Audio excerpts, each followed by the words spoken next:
दरअसल पूर्वांचल के रण में कूदे सभी सियासी दिग्गजों ने अपने अपने प्रत्याशियों के लिए जमकर प्रचार किया है। इसी कड़ी में आज केंद्रीय मंत्री अमित शाह और केंद्रीय मंत्री राजनाथ सिंह बलिया पहुंचे और वहां पहुंचकर जनसभा को संबोधित किया। तो वहीं दूसरी ओर समाजवादी पार्टी की ओर से अखिलेश यादव ने फाजिल नगर पहुंचकर स्वामी प्रसाद मौर्य के पक्ष में प्रचार किया है और लोगों से अपील की है उनको वोट देकर जिताने की। महत्वपूर्ण बात यह है कि 6 मार्च को अगर बात की जाए या इसके पहले अगर 3 मार्च की बात की जाए तो छठे चरण में कई सियासी दिग्गजों की किस्मत दांव पर लगी हुई है और शायद यही वजह है कि कोई भी पॉलिटिकल पार्टी अपनी ओर से कोई कोर-कसर नहीं छोड़ना चाहती है।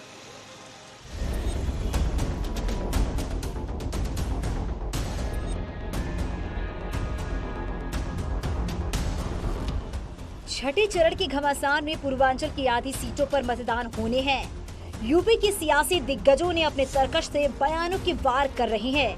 वहीं बलिया पहुंचे केंद्रीय गृह मंत्री अमित शाह ने माफिया पर हो रही कार्रवाई का जिक्र किया और समाजवादी पार्टी की पिछली सरकार पर जमकर हमला किया।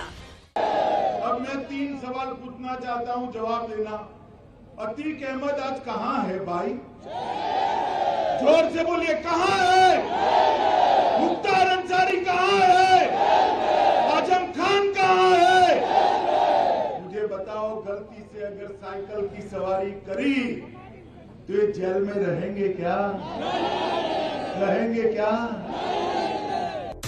वहीं बलिया की बैरिया क्षेत्र में योगी सरकार में मंत्री रहे आनंद स्वरूप शुक्ला के लिए राजनाथ सिंह ने रैली की। अपने अंदाज में बोलते हुए राजनाथ सिंह ने योगी सरकार की जमकर तारीफ की और भोजपुरी में एक कहानी का जिक्र करते हुए विपक्ष पर निशाना साधा।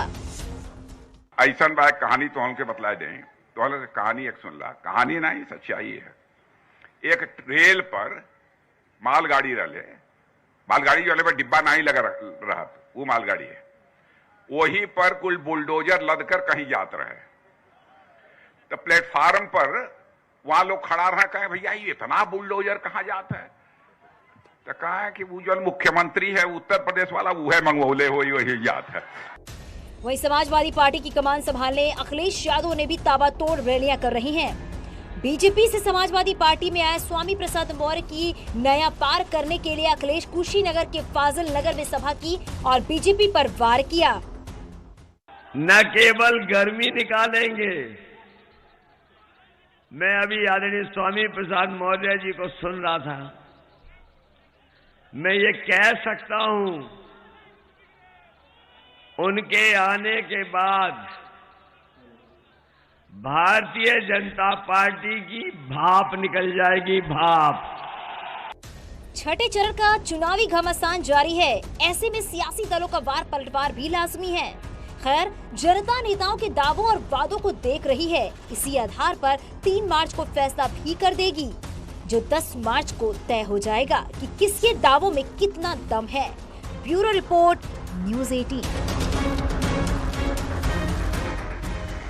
यूपी के बाद अब बात उत्तराखंड की।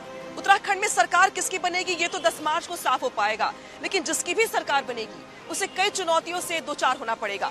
आखिर नई सरकार के सामने कौन सी होंगी वो चुनौतियां, उसको बताती हुई हमारी ये रिपोर्ट देखिए।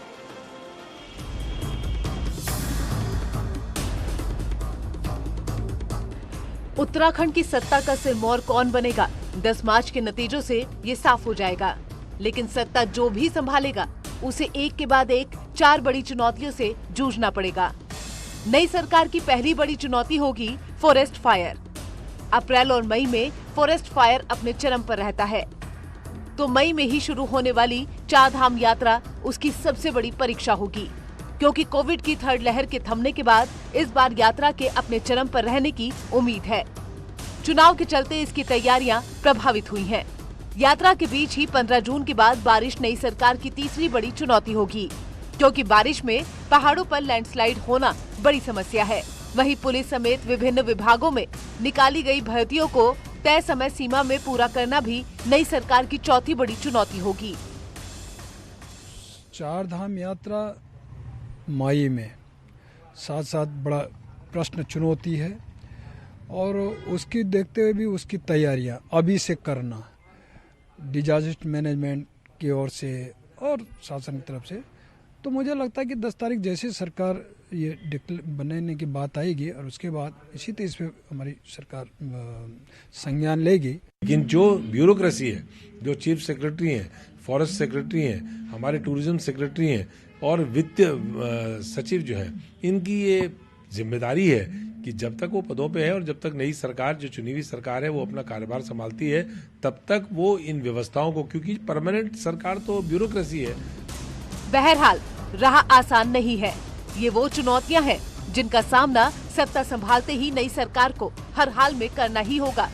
इसके अलावा सरकारी कामकाज और जनता की उम्मीदों की कसौटी पर खरा उतरना भी उसके लिए बड़ी परीक्षा होगी। न्यूज़ 18 के लिए देहरादून से सुनील नवप्रभात की रिपोर्ट। यूपी हो या उत्तराखंड, हर जगह नई सरकार को लेकर बहस